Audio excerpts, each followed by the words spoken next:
Coming up, what former President George W. Bush and Syracuse University now have in common. Over 24 New Yorkers have been hospitalized after being exposed to carbon monoxide. We'll tell you what happened. Comcast and Netflix have finally reached an agreement to improve internet streaming, but what could it cost to consumers? And after a disappointing loss at Duke, can the Orange recover tonight in Maryland? Stay tuned. Citrus TV News Live at 6 starts right now.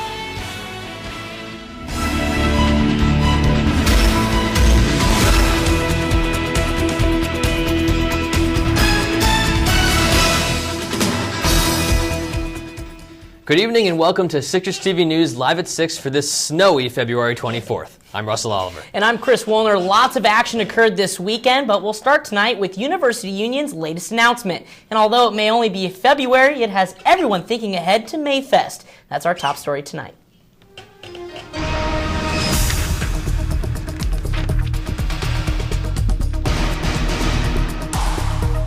After weeks of anticipation, the wait is over to find out who will be performing at this year's block party. At 8 o'clock last night, University Union tweeted that rapper 2 Chainz and DJ artist Zedd will be headlining the concert that will be held in the Carrier Dome on Friday, April 25th.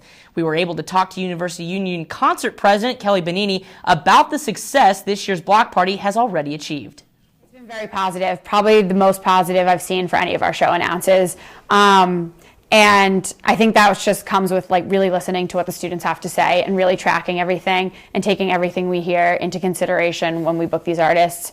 With the ticket sales today, we've never sold out floor and first level GA ever the first day. So that's really exciting for us. We'll see what the end of day count is, but right now the reaction is very strong from what we've seen in past years. Now, Block Party hasn't always been a hit among students. In 2012, Syracuse went viral with the "Things I'd Rather Do Than Go to Block Party" hashtag. We got some student reactions on how they feel about this year's performers. I don't like them. I'm just going because my friends are going. What's your reaction to the Block Party acts? Well, I like Zedd and I like 2 Chainz and all that, and I'm really pumped that they're coming to campus, but it's more expensive than past year block parties. I remember for Kid Cudi, which was 3 years ago, spent about $15. Cascade was about $15, and now it's $20. So, I think it's cool and all, but you can't just start jacking up prices like that. It's not right.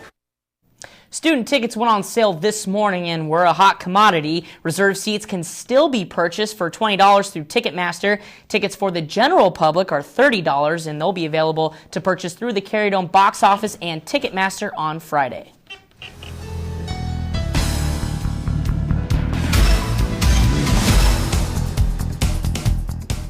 Otto's Army announces they will send down 1 bus filled with students to the men's basketball game this Saturday against Virginia. The organization is making 44 tickets available for students to join in on the action. The bus will leave this Saturday at 5:30 a.m. Tickets are free and will be available on Wednesday at the Shine box office. Only 1 ticket is allowed per person and an SUID is required. Former President George W. Bush is teaming up with Syracuse University. The George W. Bush Institute will be working with the Institute of Veterans and Military Families here on the Hill to conduct a survey on post-9/11 veterans. The organizations want to help former troops make the transition back into civilian life a little easier. The study, which will be released in the spring, will investigate the unemployment rate of veterans, as well as the effects that post-traumatic stress disorder has on their employment opportunities. Currently, the veteran unemployment rate is 7.9%, over 1 point higher than the national rate. Still ahead on Citrus TV News Live at 6, one local Syracuse firefighter is sentenced after being arrested for possessing child pornography. And an American prisoner in Israel is shot to death while being transported. But first, Monica Hammer has a quick update on our weather. After the break, we'll take a look at this week's full weather forecast and find out how much snow we should be expecting this week. Citrus TV News will be right back. 1977, an 8-year-old boy picked up the game of golf from his father. The odds of that same boy then making it to the US and European Pro Golf Tours, 1 in 7 million. The odds of the Big Easy winning the US Open twice, 1 in 1.2 billion. The odds of him having a child diagnosed with autism, 1 in 110. Ernie Els encourages you to learn the signs at autismspeaks.org. Hey, I'm Anderson Cooper. As a parent, you want to make sure that your child knows how to deal with bullying when they see it happening. And chances are they want help, but they don't really know how. Well, teach them that the best thing to do is calmly walk away, find a teacher or other adult, and speak up. And do your part. Be that adult they can talk to and trust will listen. Join me to help stop bullying. Go to stopbullying.gov to find out more.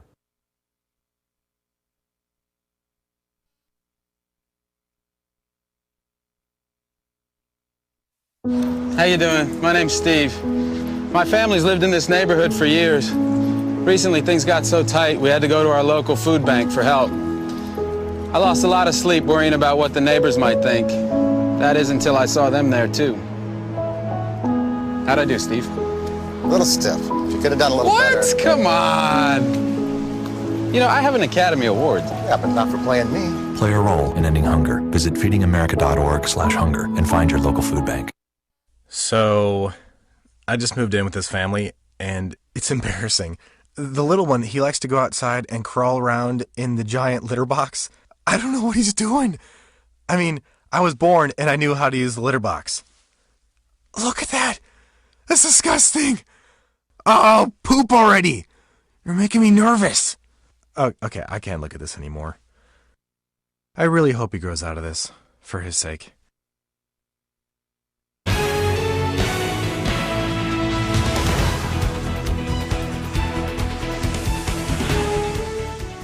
Welcome back. Police continue to search for the man accused of a hit and run in Syracuse on Saturday morning. The man hit 69-year-old Urban Vasquez at the intersection of South Salina and East Colvin while Vasquez was riding his bicycle. Vasquez was taken to Upstate Hospital where he later died. The car involved in the accident was a Dodge Super Duty pickup truck towing a car trailer. A retired Syracuse firefighter will now be spending the next 7 years in prison after being charged with possession and sharing child pornography. When deputies raided 51-year-old Mark Rate's home last summer, they found over 10,000 images of child pornography. Rate pleaded guilty to the charge in December and received his sentence in Onondaga County Court this morning. Rate retired from the fire department in August, just a week after being arrested.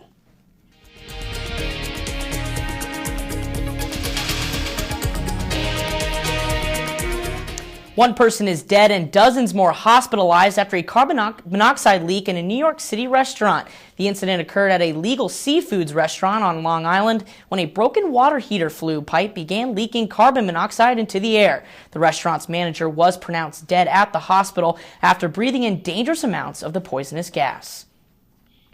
The Obama administration is squaring off at the Supreme Court with the industry groups and Republican-led states over a new Environmental Protection Agency regulations. The regulations aim to limit power plant and factory emissions of gases blamed for global warming. The justices had hearings today from all sides on the issue. The case comes as President Obama has vowed to step up his use of the executive authority to act on environmental matters with or without the help of Congress. And the Pentagon could shrink the Army to its smallest size in decades. Chief Chuck Hagel announced in order to make it an effort to balance defense he needs with the budget realities, Army leaders have been saying for months that they've expected to absorb additional troop reductions as the nation prepares to end combat roles in Afghanistan later this year.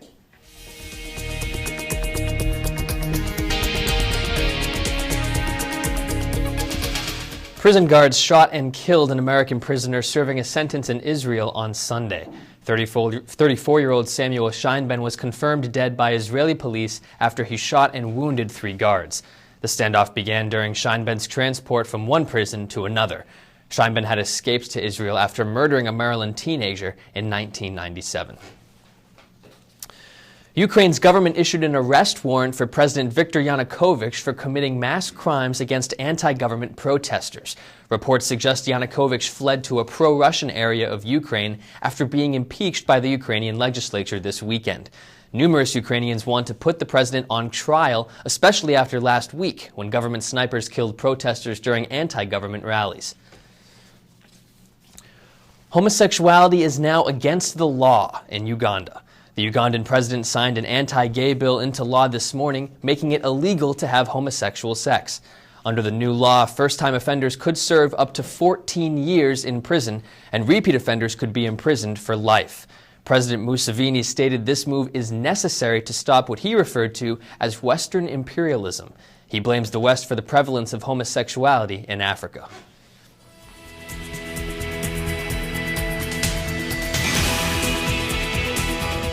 Now let's take it back to the Hill, where Citrus TV Weather's Monica Hammer has the info on this lake effect snow and how long it will last. Monica? Thanks, Russell. And yeah, we saw those cold temperatures return to Syracuse today, and we'll be seeing that snow throughout the rest of the week and possibly into next week as well. Today we had a high of 25 degrees and snow showers on and off throughout the day with light snow, not more than about an inch. We saw winds at 19 miles per hour, which made it seem like there was more snow in the air, and those winds will decrease tonight. Tonight we'll see winds at 16 miles per hour, and we'll see a temperature drop as well, with snow continuing throughout the night and into tomorrow. We'll have a low of about 13 degrees, so if you're outside, make sure to bring a jacket with you. Looking into tomorrow's conditions, we'll see very similar ones to like we had today. We'll have a high of about 22 degrees, and like I said, snow showers as well. Looking at temperatures across the Northeast, we see that not only has Syracuse gone back to those low 20s and upper 20s, and those low 30s as well, but also the areas south of here are facing temperatures that are similar, and in the areas, it's only around the DC area that they're still seeing that 40-degree weather and those sunny conditions. If we look at the dew points, we see that it's getting kind of dry and moving away from comfortable, and because there's not as much humidity in the air as there was last week with all the rain that we had. But if we look at our precipitation forecast, we see Syracuse getting around 2 to 4 inches over the next 48 hours. Like I've said, those snowy conditions are going to continue throughout the rest of the week. If we look at our 5-day forecast, we see those conditionings going on with a 30% chance of snow tomorrow, as well as on Thursday and Wednesday. We also see the snow continuing this weekend, and Friday's really the only day that we'll be seeing the sun come out again. All right, now, Monica, we saw a beautiful day yesterday. The sun was out. I actually wore shorts back from the gym. It was beautiful out. And all of a sudden today, blizzard-like conditions, all of a sudden it turns like that. What happened there? Why is the weather so crazy? Well, that polar vortex that we saw coming a couple of weeks ago is now back. So we're going to be seeing this snow returning over the next couple of weeks. Yes, yesterday and the past week was just a nice warm-up, and it was a nice change, but it's not going to be sticking around for too long. So I'm going to have to take out my warm winter jacket from the closet again? Definitely, Russell, and that scarf, jacket, all of that stuff, gloves, just make sure you're warm out there. All right. Thanks, Monica. Coming up, if Comcast is your internet provider, you'll have an easier time catching up on House of Cards. We'll tell you how. And check your fridge, because a brand of cheese has ordered a massive recall. More Citrus TV news right after this. My name's CJ. A few years ago, my father became seriously ill. I did what I could do before he passed, but it took its toll. I lost my job, my house. I'm getting back on my feet, but I don't know when there'll be food on the table. How'd I do, CJ? We could be twins. Well, cousins, maybe. Play a role in ending hunger. Visit feedingamerica.org/hunger and find your local.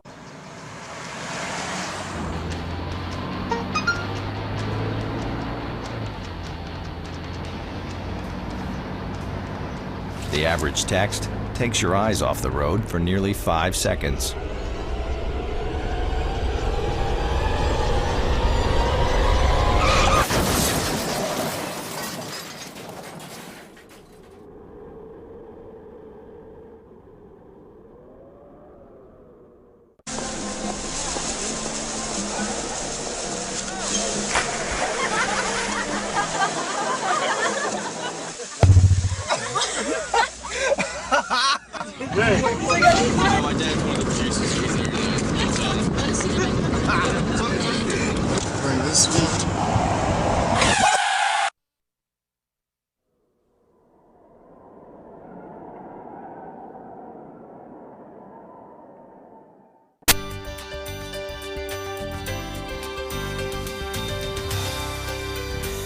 Welcome back. The Georgia Drug Enforcement Administration is using a new tool to fight prescription drug abuse. The DEA has started a texting tip line to allow citizens to anonymously report suspicious activity. No other state has ever used this method, although Pennsylvania is reportedly considering it. 16 varieties of cheese have been recalled by Rose Foods of Kennington, Delaware, after they've been found to be linked to listeria. The infection has caused the death of 1 person in California and 7 illnesses in Maryland. Of those affected by listeria, 5 were adults, while 3 were newborns, all of Hispanic descent.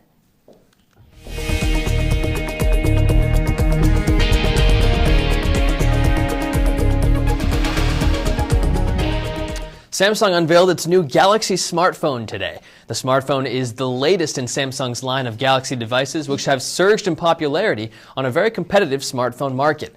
The company focused on improving the core of its phone and less on flashy new features. The phone features increased protection against water and dust, longer battery life, and a better camera. And Comcast is continuing to make waves this morning. The #1 internet provider has teamed up with Netflix to make sure movies and TV shows stream faster. Netflix, which is responsible for roughly 33% of internet traffic, believes the move is, quote, mutually beneficial, end quote. However, since Netflix will be making payments to Comcast for smoother streaming, customers could soon see a hike in the price of their Netflix subscriptions.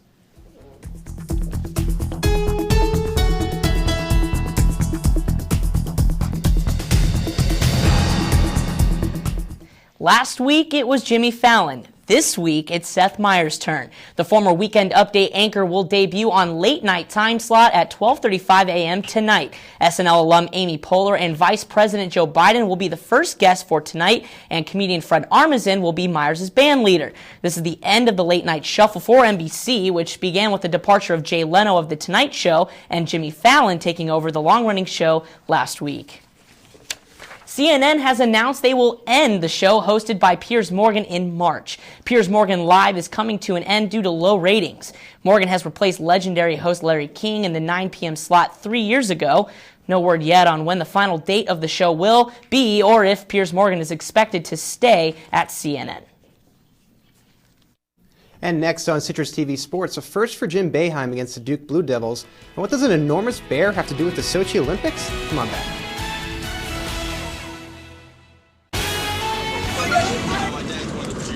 The average text takes your eyes off the road for nearly 5 seconds.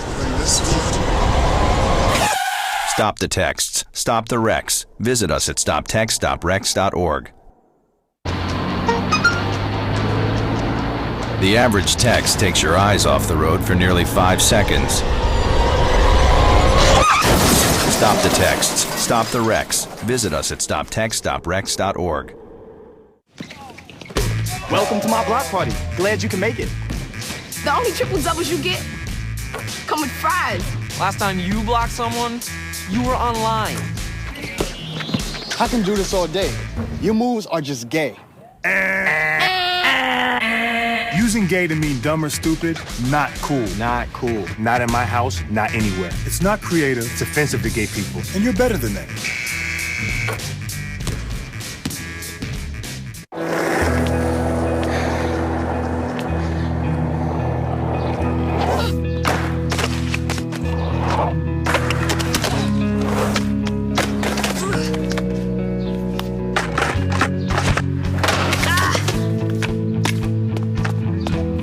Kickflip 6 stairs takes determination. So will getting into college. I've got what it takes. So do you. In the small town of Elmira, New York, a boy was born into an all-American family. The odds of him achieving his dream in the fashion industry? 1 in 23 million. The odds of having a child diagnosed with autism? 1 in 88. I am Tommy Hilfiger, and my family is affected by autism. Learn more at autismspeaks.org/signs. Remember the buzz surrounding the first matchup between Duke and Syracuse? Beat Duke shirts all over Marshall Street. Students camping out in Boeheimburg. College game day in the house. It took overtime to settle that one as Syracuse prevailed by 2, and after a game like that, everybody had round 2 marked on their calendar. That contest was this past Saturday, but this one didn't end in overtime. It ended in controversy. It's not hard to believe that it came down to the final minute between these two ACC powerhouses, with Duke up 2 Here is the biggest play of the game. C.J. Fair taking it to the hoop on Rodney Hood. Looks like a blocking foul from here, but called a charge on the floor. Jim Boeheim goes out to center court. He's ballistic. Here and cursing at the refs, he would receive a double technical foul and will be thrown out of the game for the first time in the regular season in his 39th year as coach for Syracuse. After the game, he reflected on the intense moment that might have cost Syracuse the game. That was the game decider right there. I would have been happy with a no call and let the players finish the game and see what happens. But it was a great game, a tremendously well officiated game. I just disagree with that last call there, that's all. Well, it was fun while it lasted, 25-0 in first in the ACC. But after 2 straight losses in 4 days, Syracuse finds itself at 25-2 and second in the conference behind number 12, Virginia.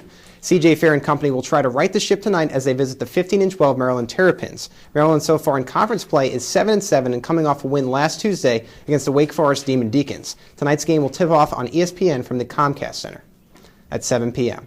Jason Collins suited up for the Brooklyn Nets yesterday and in doing so became the first openly gay active player in the 4 major American sports. That's in baseball, basketball, football, and hockey. Nets GM Billy King called the signing, and I quote, a basketball decision. The 10-day contract will give the Nets an opportunity to see if Collins is a good fit. And when it's over, Brooklyn will either let Collins go or sign him for the remainder of the season.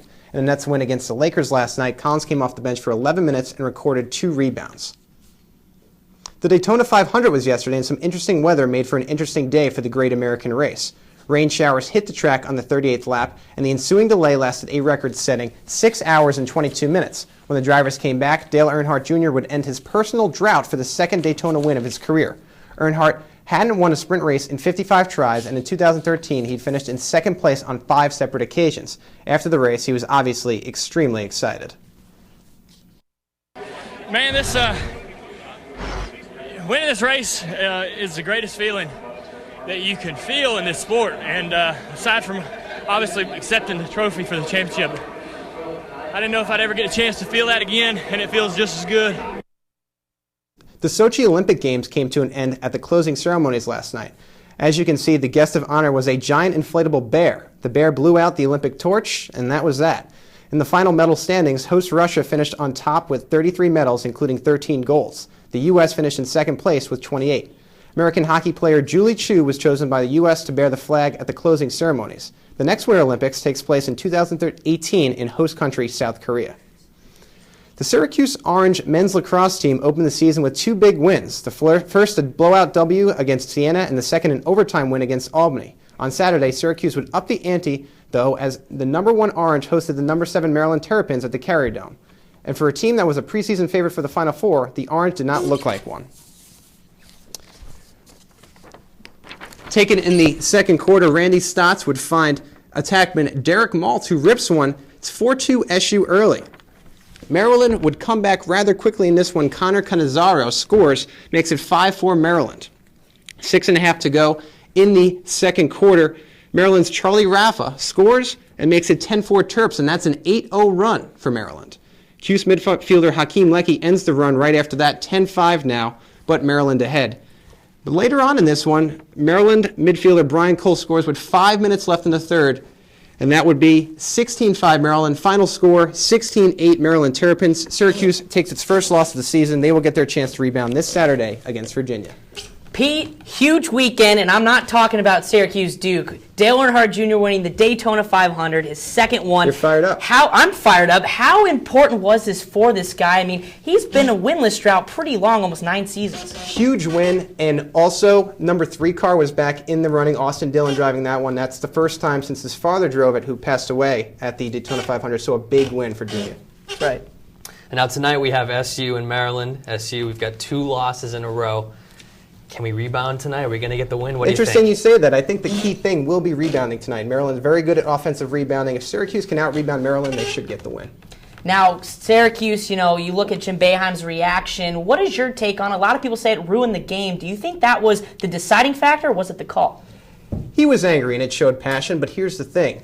Before he did that, Syracuse had a slim chance to win. After that, they had no chance. So, can't be doing that as a head coach. Thanks, Pete. Coming up, the internet pokes some fun at Coach Boeheim. Don't get ejected. We'll be right back.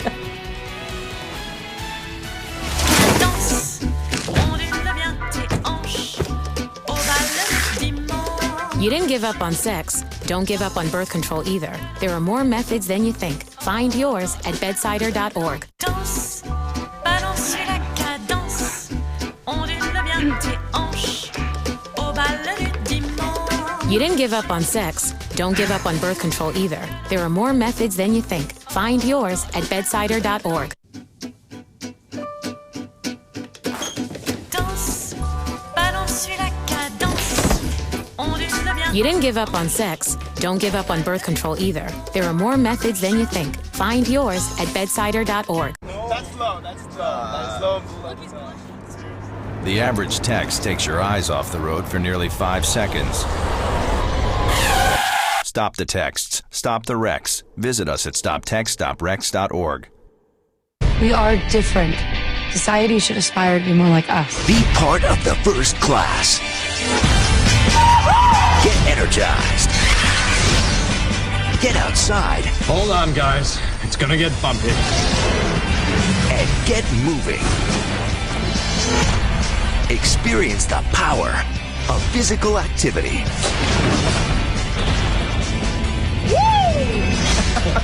Join the movement at ActionHeroAlliance.com.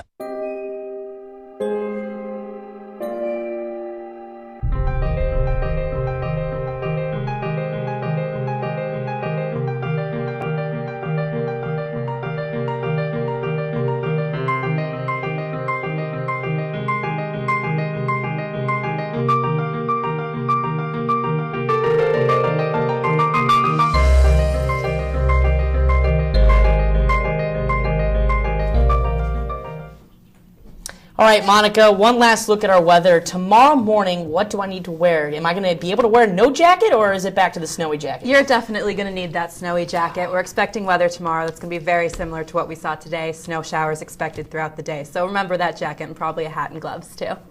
So after it's going to get a little bit colder this week, do you think spring is maybe coming around next week? Or? I wish I could say yes, Russell, but next week we're also expecting these cold temperatures, the snow, so we probably won't be seeing spring coming anytime soon, probably on March. I can't really say for sure.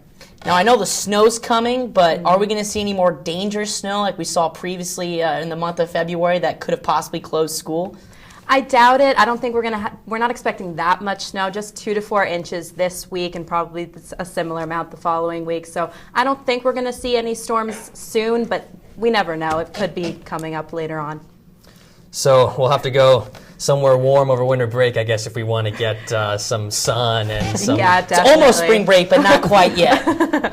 Definitely, yeah. Go to the beach, get some sun. That'd be nice. I can't wait. Thanks, Monica. Thank you. Well, you know, Russ, Jim Boeheim wasn't just criticized for his on-court antics Saturday night against Duke. He became an internet sensation. That's right. The popular memes of the Hall of Famer began filtrating through the internet. We're going to take a look at some of our favorites right now. Well, check this one out. This is Jim Boeheim. That is the actual shot of what happened. And then the memes started to pour in overnight on the internet. There's Boeheim's the jacket half on, half off look. Looking beautiful. There he's got the, wizardry. Looks like some type of video game reference he's got going on. Electrical power. I mean, he was electric. I will give him that much. There you go. He's fired up. Let's take a look at the next one. It's probably just going to be even more crazy. Oh, well, what? We're out? I'm fired up. I thought we had more. This is absolutely unbelievable. Well, just looking at that brought me back to Saturday. I'm sorry, folks. I need to get the jacket back on. There was actually one meme of Jim Boeheim getting accepted to bid day, which was pretty funny for, well, Syracuse students. But that's all the time that we have left here on Citrus TV News live at 6. I'm Chris Wilner. He's Russell Oliver. Have a great evening, Syracuse, and stay warm.